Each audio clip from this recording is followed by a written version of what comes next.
Mampaw and hello classmates.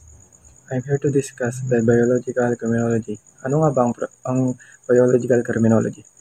Ang biological criminology or biosocial criminology examines the biological and genetic factors that contribute to criminal behavior.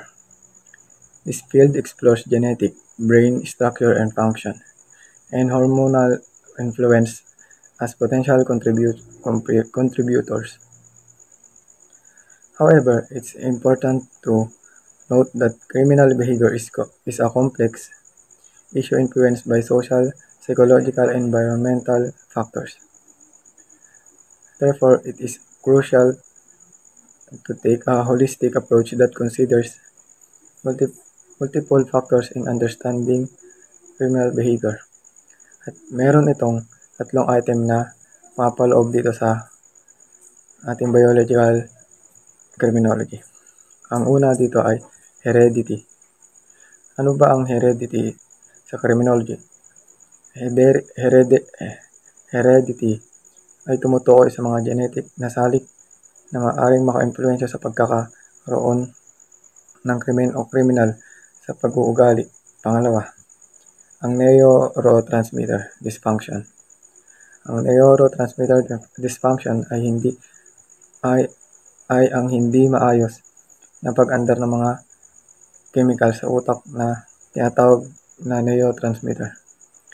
Halimbawa, ang kakulangan sa utak at kakulangan sa serotonin. Isa sa mga neurotransmitter na nauugnay sa relasyon ng mood at damdamin ay maaaring magdulot ng depression. Pangatlo, ang brain abnormalities that were caused by either of the above improper development of a crime. Meron pa ako isang topic na i-discuss. Yan ang pre-modern biological theories on crime. Ano nga ba yan? Ang mga pre-modern biological theories sa krimen ay mga teoryang nagmumungkahi na ang pag-uugali ng tao kasama ang paggawa ng krimen ay sanhi ng pisikal na katangian o biological factors. Narito ang ilang halimbawa ng mga pre-modern biological theories on crime. Number 1. Physiognomy is the study of a person's physical characteristics, especially their face, to try to determine things about their personality. Ang physiognomy ay ang pag-aaral ng mga pisikal na katangian ng isang tao, lalo na ang kanilang mukha, upang subukan at tumukoy ang mga bagay tungkol sa kanilang pagkatao. Ito ang halimbawa sa mga namatay, ganun, halimbawa sa mga na-aksidente. Parang ini-examine nila yung mga katawan o mga parte ng tao. Pangalawa, phrenology. Isang teoryang pumukol noong siglo XIX na naniniwala na ang pagbabago sa hugis ng tao, particular ang hugis ng ulo at mga linya sa ibabaw nito, ay nagpapakita ng mga katangian ng isang tao. Kabilang ang pagiging prone sa kriminalidad. Sinasabi ng phrenologists na mga taong may malalaking ulo ay malalaking parte ng utak na nakabalot sa kriminalidad, mas malamang na magkasala. Positivity theory, also known as the activism or born criminal theory, is the outdated concept within the field or criminology. Was popularized by Italian criminologist Cesare Lombroso in the late 19th century. According to this theory, individuals who engage in criminal behavior possess certain physical or physiological traits that make them biological predisposed to. Cesare Lombroso believed that these traits were inherited from our primitive ancestors and referred to this individual as born criminal or atavism. Charles Goring in 1913 conducted a notable study in the field of criminology. Goring study aimed to investigate the relationship between criminology and various mental physical characteristics. It was a response to Cesar Lombroso's positive theory and sought to challenge in claim. Goring examined a large sample of both criminal and non-criminal individual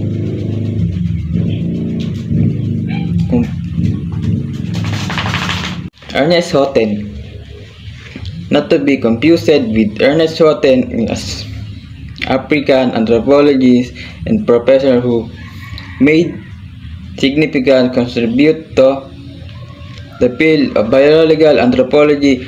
Houghton was born in 1887, passed away in 1954. Houghton research focused on the study of human physical anthropology, particularly the analysis of human skull and skeletal remains. He was known for his work in racial classification and the biological basis of human behavior. This is the continuation of Lesson 2.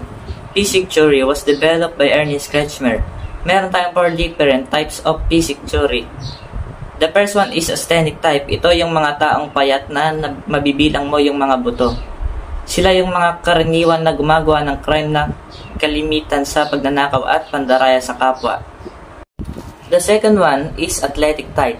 From the word athlete, makikita naman natin ang mga athlete ay mayroon broad shoulders, powerful legs, and muscular body type. Sila ang mga karaniwan na gumagawa ng mararahas na krimen. The third one is picnic type.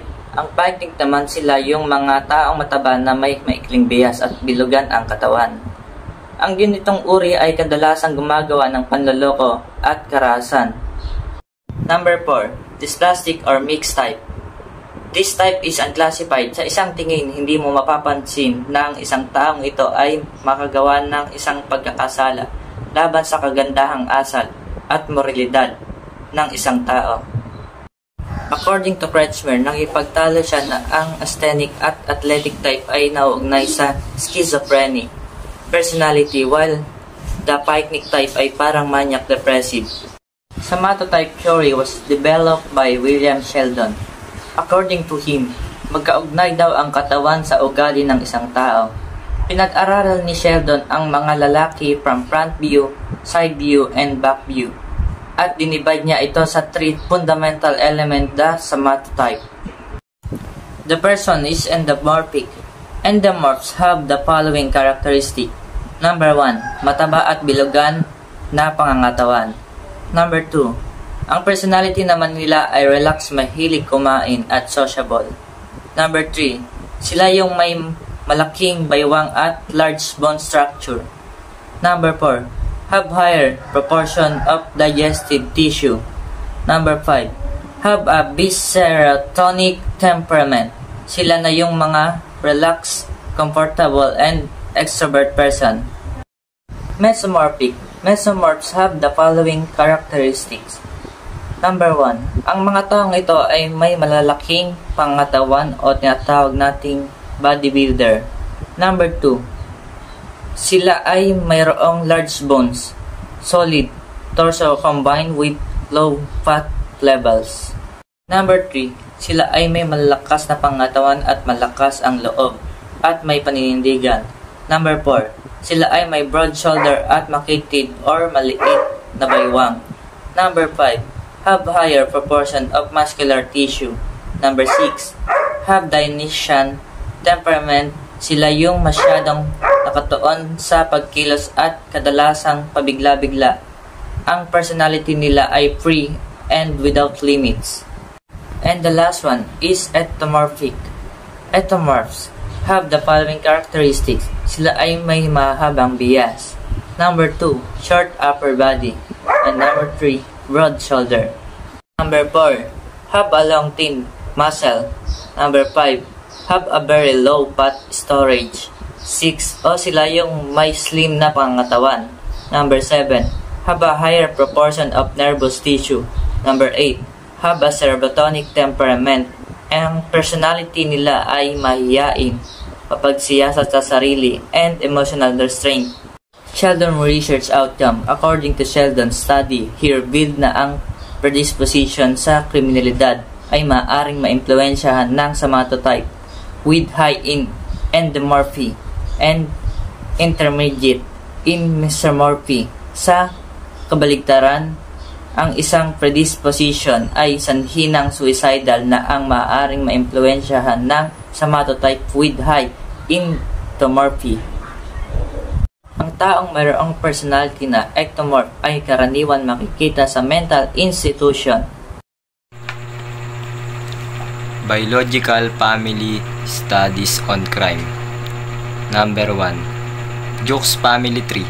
The study of Richard Dugdale in the late 19th and early 20th centuries view or presented the concept of degeneracy, truly synonymous with bad heredity. The led theories to conceive that social problems are caused by the following factor: insanity, poverty, intemperance, criminality, and idiocy. Yung Jukes Family Tree daw po ay base sa pag-aaral ni Richard Dugdale. Meron siyang present. Ito yung degeneracy. Yun po yung bad heredity.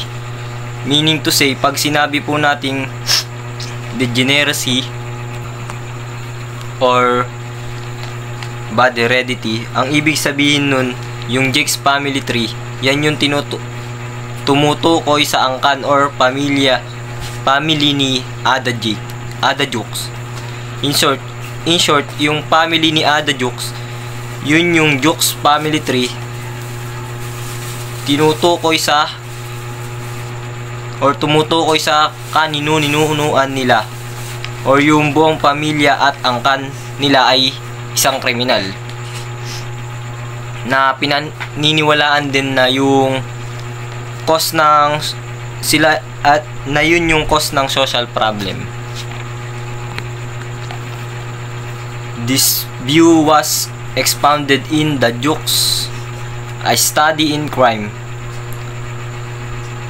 Pauperism, Disease, and Heredity by Dugdale in 1875, who studied the family of Margaret Ada Jukes. This study was about a rural clan that over 7 generations produced 1,200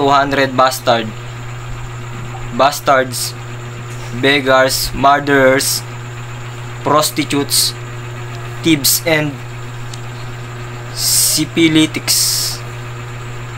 The following are Dugdale's findings based from the Jukes family study.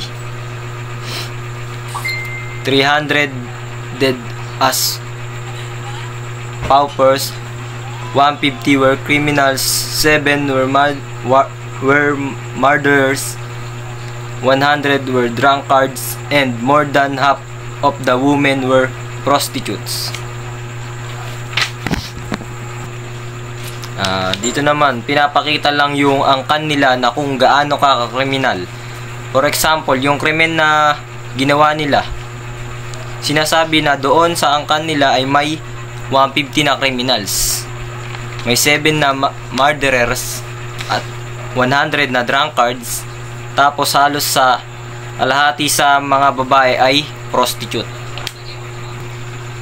Number 2 naman is yung Cadillac Family Tree. The study was made possible by Henry H. Goddard, a prominent American psychological and eugenicist in the early 20th century. and was known especially for his 1912 works. The Kalilak family. A study in the heredity of feeble-mindedness. Goddard developed the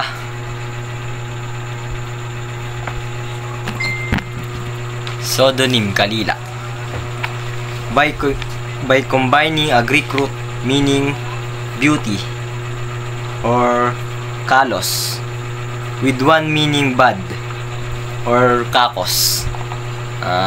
He also introduced the term moron. Goddard's study traced back 6 generations of the family, 480 members of a young institutionalized woman, and found an appalling amount of defectiveness.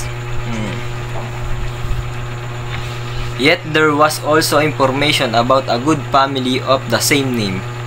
It emerged that the forebear met a feeble-minded girl by whom he became the father of a feeble-minded son. Subsequently, the father married a respectable girl of good family by whom he produced children with a marked tendency towards professional careers who married into the best family. Signers of the Declaration of Independence. The lesson was clear and dramatic. The study linked medical and moral deviance and fused the new Mendelian laws with the old biblical injunction that the sins of the father shall be visited on the sons. Yung Kalilak family tree naman is yung, for example, doon sa pag-aaral ni Henry H. Goddard, ito yung angkan ng mga mabababa yung IQ. Kumbaga, hindi pasok yung level IQ nila. Meron 3 level ng IQ. Una yung moron, tsaka imbecile at idiot. Kumbaga yung pamilya ng Kalilak family, matatanda na sila pero yung isip nila pang 7 years old pa lang or mas mababa pa. Sila yung angkan na nagtataglay ng mahihinang utak, ganun, or IQ. Number 3 naman is yung Jonathan Edwards family tree.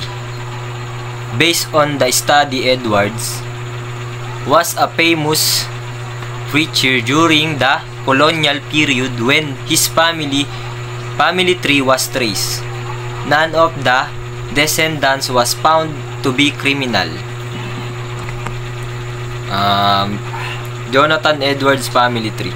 Ito naman yung angkan na simula sa kanino-ninuan nila, wala silang nakitang kriminal. Meaning to say, mga successful na tao sila. Sila po yung may mga status sa buhay. Patunay dyan na successful sila. Unang-una, ala silang binrake na batas. More than 100 sa kanila ay lawyer at 30 doon ay naging judge. Meron ding 13 college president and 100 more professor.